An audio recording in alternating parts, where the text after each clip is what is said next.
በሺም ነው እንዴ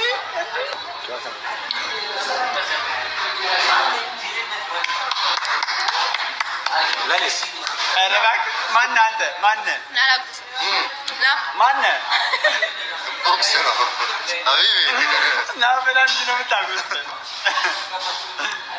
ለበላለ እሺ አንድ ለሶስት ቤተሰብ እንዴት ነው እስካሁን ማን ነው እያጠቃ ያለው? እስካሁን እየተጠቃ ነው በሁለቱ ጀማ እሺ ሬዲ አንድ ለሶስት አክሽን ያ አረዱ ጉዱ ያ ሀቢብቲ ድጋሚ ተጠቅ እንጂ መቅረት እንድትሆን ይመጣል አይደለም ጌታ ምግብ አይቼ ባላቅ ነው በመስለው ማለት ነው እንጂ መቅረት እንድትሆን ይመጣል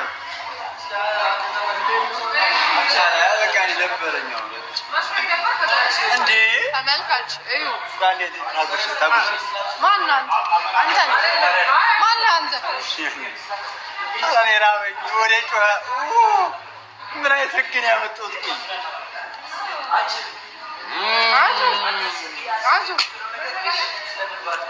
እኔ ምንሽ እና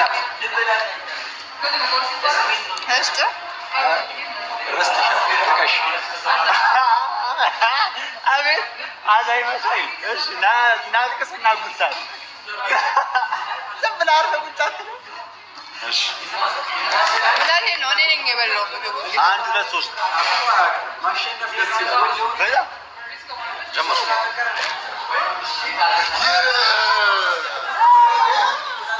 ሴት ልጅ እንደነገርኳቸው ቀስ በቀስ ልትወድ ትችላለች። ምክንያቱም የሚወዳት ወንዱ ከሆነ እንክብካቤ ስታገኝ ቀስ በቀስ ሴት ልጅ ትሸነፋለች።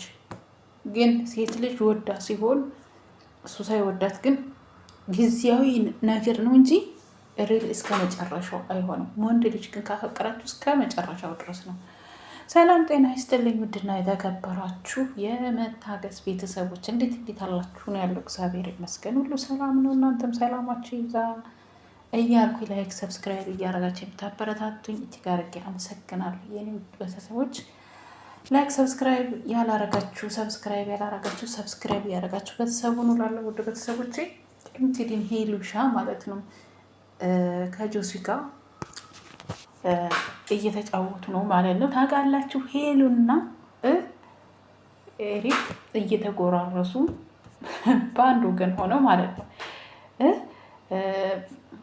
ባልና ሚስቶች በሏቸው በቃ ወደዛው እየሄዱ ነው ማለት ካከኋናቸው ከምናቸው ካጎራረሷ ምናምን ይለያል። እና ምን ልላችሁ ነው ማለት ነው እንግዲህ ኤንዲና የጆሲም ልፋት ፍሬ ያፈራል ብዬ አስባለሁ። ማለት እነሱ የኤንዲ እንትን አለበት ከፍተኛ ሚና አለበት። ያው ግን እንደዛ ሆኖ ግን ልጁ እንደዚህ ልሻል ምናምን ሲሏት ግን የሆነ በቃ በራሷ ነው። ይህ የሄሉ አቋም ጀግና ብያታለሁ። ለእኛ ለሌሎቹ ሴቶች ራሱ ትምህርት ይሆነናል። የምሬ ነው የምላችሁ እና ያፈራል ብዬ አስባለሁ። ማለት ከምናየው ከምንለው ማለት ነው። የምር ሄሉ ብዙ ጊዜ ከቡታጅራ ጀምራችሁ ታውቋታላችሁ። የሚያውቅ ያውቃታል። እና በነገራችን ላይ መታገስ ዋጋ አለው የሚባለውን ነገር ከታገሳችሁት ሁሉን ነገር በትዕግስት ካለፋችሁ መጨረሻችሁ እንትን ይላል ብዬ አስባለሁ። እና ሌላው ምንድነው የምላችሁ ውድ ቤተሰቦቼ ወንድ ልጅ ሲወዳችሁ ሁሌ ተከብራችሁ ነው የምትኖሩት። ሁሌ ማለት ነው አክብሮ ነው የሚይዛችሁ። ለምን ይወዳችኋላ። አስባችሁታል? ለምሳሌ ልንገራችሁ ሄሉና ናቲ ሄሉ ቀጮ ማለት ነው እና ያ በፊት የነበራቸውን ፍቅር ታውቃላችሁ። እና ግን እሱ ወደ አውሮፓ ከሄደ በኋላ ሄሉ በአጋጣሚ በሆነ ነገር ብዙ ነገር ተፈጥሯል። ግን ያም ነገር ተፈጠረ በህይወቷ ምንም ነገር አልተሳካላትም። ገባችሁ አይደለ? ከልብ ያልሆነ ነገር ስለሆነ ነው። ገባችሁ አይደለ? ይሆናል በስሜት የምንመራው ነገር አለ። ሄሉ ደግሞ ቀጮ ታውቃታላችሁ፣ በጣም የዋህ ናት። ግን ያ ሁላ ነገር ተፈጥሮ ለያት ነው የመጣው። ገባችሁ አይደል? ያን ሁላ ወደ ጎን ጥሎ ፍቅር የሰው ልጅ የማፈቅረው አንዴ ነው። ለፍቅር መኖር ለምን እግዚአብሔርም አንዴ እኮ ነው ለኛ አንዴ ራሱን አሳልፎ ነው የሰጠን። ገባችሁ አይደል? እና ሄሉን ነገር እንደዛ ነው። በቃ እኔ ሄሉ እንትንም ቢሉ ፍቅር ይወጣላቸዋል ብዬ ነው የማስበው። እና ሄሉ ደግሞ አቋሟ በጣም ተመችቶኛል ማለት ነው። እኔ ከምንም በላይ ያስገረመኝ ኤሪክ ባህላቸውን እያጠና ባህላችን ምንማ እንደሚያስፈልግ እናቷ ሀበሻን ብትሆን የተለያየ የአባታችሁ ነው ብዙ ጊዜ እንትን የምትል ግን እኛ ሀበሾች ማለት ነው በብዙ አገር ያገቡ ስታዩ ሴቷ ናት የምትመራው እያያችን የባህሏን የሀገሯን ባህል ምናምን እያስተዋወቀች ሴቷ ናት። እና ምን ልላችሁ ነው? ለማንኛውም ግን ማለት ነው ኤሪክ በጣም ጎበዝ ነው። ለፍቅር ራሴን ምንም ሞት ካለብኝ እሞታለሁ ነው ያለው። ምን ልላችሁ ነው? የሚያፈቅራችሁ የሚወዳችሁ ወንድ ራሱን አሳልፎ ይሰጣችኋል። ለምንም ነገር አይሰስትም።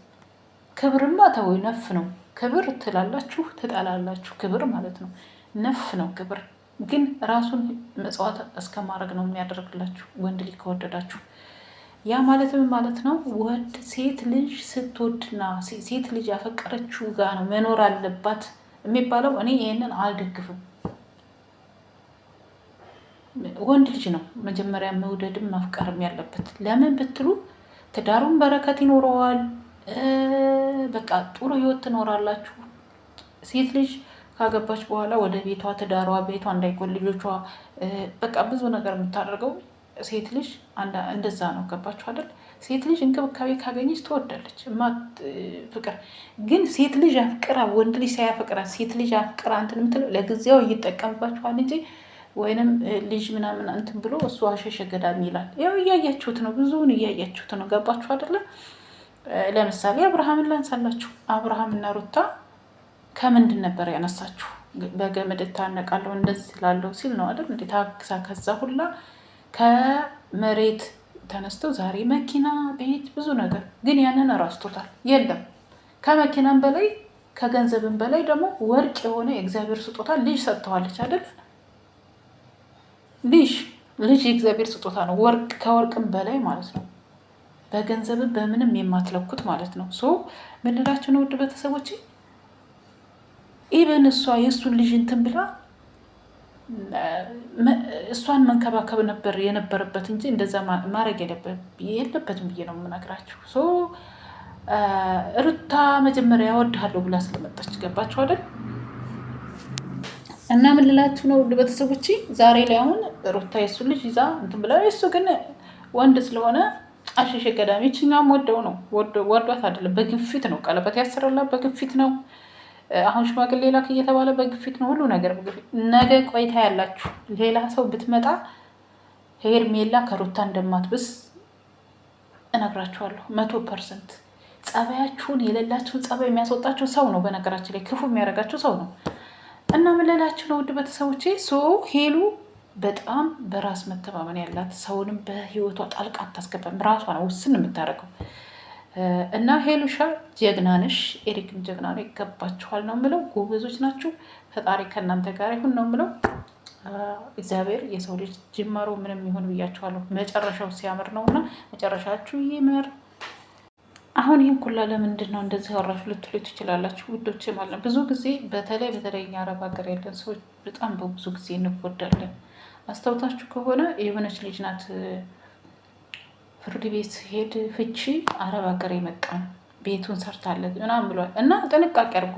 እኔ ሰው የወደድኩ ጋር ሰው መኖር አለብኝ። የሚወዳችሁ ሰው ጋር ነው መኖር ያለባችሁ። የምሬ ነው የምላችሁ። እና ይህ ልላችሁ ፈልጌ ነው። ሄሉና ኤሪክ በጣም አስተማሪ የሆነ እኔ ከዩቱበር ትማራላችሁ። ለፍቅር ምን አይነት ጥግ ድረስ መሄድ እንዳለበት ከነ ሄሉ መማር ይቻላል ማለት ያክል ነው። ራሳችንን እንድንጠብቅ የሚወደንን የሚያፈቅረንን እንድናገባ እኛ ወደናል ብለን መሄድ የለብንም ነው የምላችሁ። እና ወዶቼ እናንተም ሀሳብ አስተያየት ካላችሁ ሀሳብ አስተያየታችሁን አስቀምጡ በኮሜንት። ሀሳብ አስተያየታችሁን እደግፋለሁ። እኔንም አበረታቱ ማለት ነው። እኔ ወንድ ልጅ ሲያፈቅራችሁ ያከብራችኋል፣ ቤተሰባችሁ ይከበራል። አያችሁ ኤሪክ ራሱ አሁን ከሌላ ሀገር መጥቶ ለእሷ ክብር ሲል ነው። አሁን ምን ሴት ልጅ መጀመሪያ ምን ተደርጎ እንደሚገባ ምናምን ሽማግሌ ምናምን እያለ እያጠና ያለ የተለያዩ ሰዎች እየጠየቀ ማለት ነው። እንድትከበሩ እናንተ ስትከበሩ ቤተሰባችሁ ይከበራል። ብዙ ነገር ነው። በቃ ተከብራችሁ ያማረ ደስ የሚል ህይወት ትኖራላችሁ ነው በጥቅሉ የኔ ሀሳብ ነው ይሄ። እናንተ ሀሳብ አስቀምጡ።